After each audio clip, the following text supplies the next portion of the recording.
Acharya Nishtha. We need to know at least the meanings of the words, what are involved in those pasuras. And again, for our self-confidence, we chant Aryara in the evening times.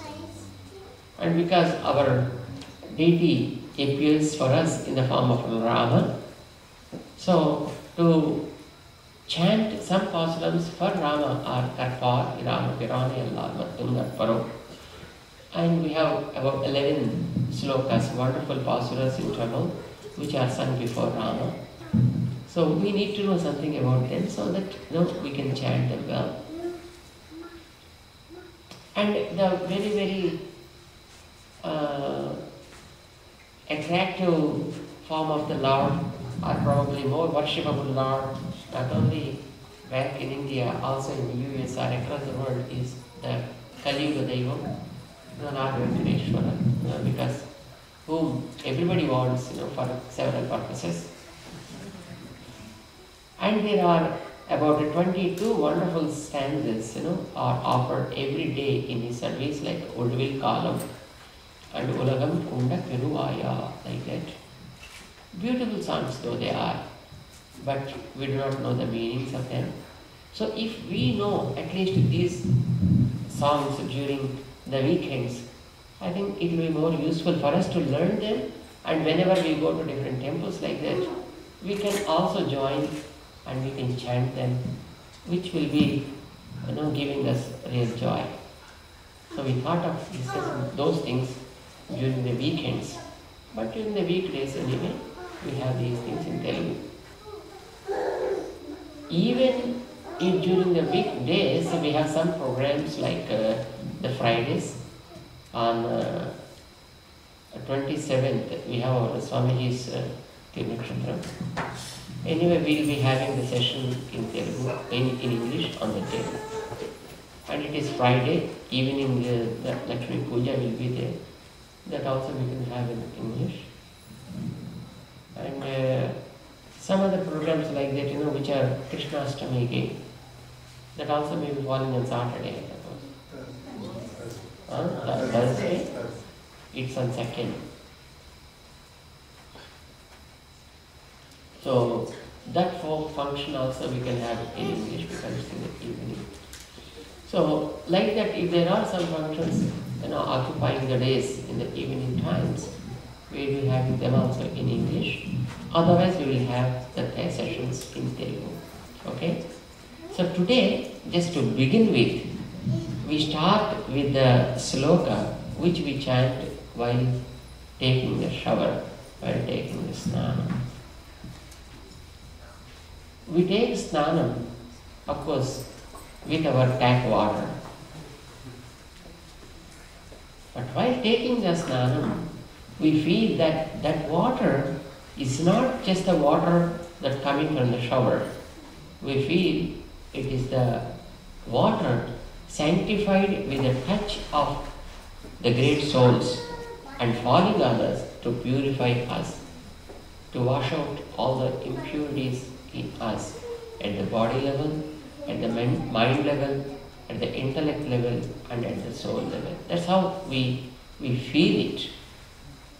To have such a feel, how the water will be sanctified, that is what we chant actually. So we start with the Lord, how Lord promised things for us. The Lord appeared in so many avatars. In each of the avatars, He made some promise. That promise is the essence of that avatar. In fact, for each of the avatars, He chose something to be conveyed to us. And that message conveyed in a one or two slokas like that by the Lord Himself.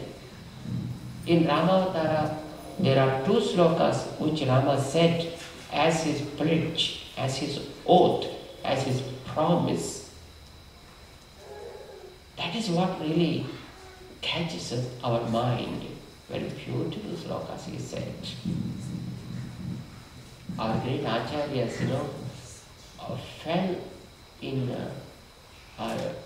deep devotion when they read those slokas, and they gave commentaries on those slokas. Sloka is very simple, but the commentary they presented to the sloka runs into about 30 to 40 pages. 30 to 40 big pages. That's how they made wonderful commentaries. We are not now going deep into those commentaries part at all. But we would like to tell you the meaning of those words involved in the sloka, so that we can appreciate how it can be remembered always. And then to understand the feel of our acharyas, we will try to give you just one word and how best they felt it, so that you can understand, oh my God, is this the way to think something about?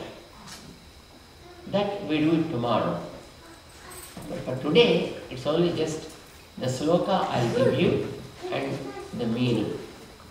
The first sloka, what we chant is Sakrideva Prapannaya Tavasmiti Chayachate Abhayam Sarva Bhutebhyo Dadam Yetad Vratam Mama, is the promise in Rama Avtara.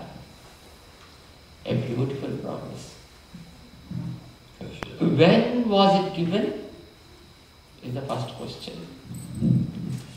What is the context of the sloka? Is the first question. Rama was in the forest for 14 years. When 13 years and 1 month passed, Sita was abducted from their hermitage. When they were in the Panchavati, a deer came, Maricha came in the goose of deer, and the deer was attracted the attention of Sita, and Sita forced Rama to bring the deer for her. Rama went after deer. The deer was not real deer, and Rama shooted an arrow against that, knowing that it's not a real deer. And it was really the Maricha, the demon, the uncle of Ravana. While leaving the life, he gave a big voice like, "Hey Sita, hey Lakshmana," like that. Hearing which Sita forced Lakshmana also to go in search of Rama and help him. But when Lakshmana has no other goal than going, after Rama, then Ravana has come there and took away Sita. In search of Sita, Rama and Lakshmana left towards south, and in the process they met with Sugriva. Sugriva became their friend. They helped Sugriva also to make him king.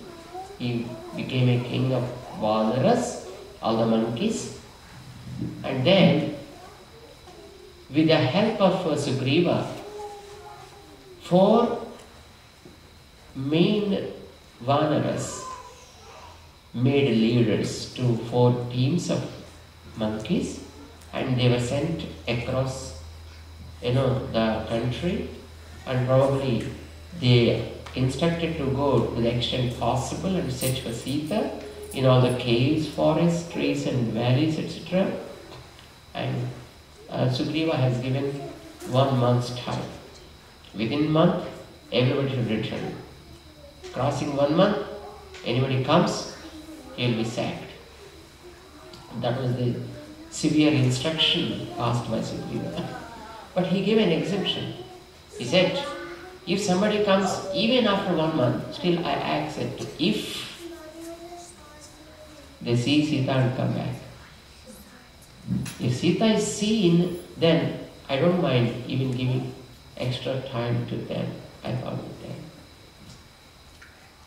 So all the 3 batches went towards east, west and north, returned within 1 month. but no address of Sita. But the south group, headed by Angada, and in which Hanuman also was there, they left towards south, but they missed the route. They landed up in some cave where there is no address. But the moment they came out of the cave with the grace of a lady there inside the cave, it was already 6 months past. So they lost their hopes, and they said, death is only the way for us, because if you go back, we will be sacked. And without knowing Sita, going back is no point. And here we have no address of Sita. It's right in front of us only the ocean, big ocean.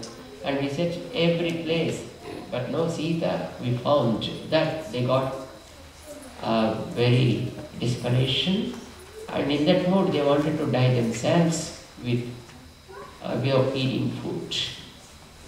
That was the time when a Jatayu's brother, Sampati, happened to see them, helped them, gave the address of Sita, and said somebody should go cross through the ocean, and in Lanka I see Sita. Sampati gave the details. I saw Sita in Lanka. So those who are able to go really can go and just do your work. Don't be indisparate. And Sampati left. She got her wings back and Sampati left. Hanuman, of course, crossed the sea. He happened to see the Sita and gave the message. And his message was given to Ravana also.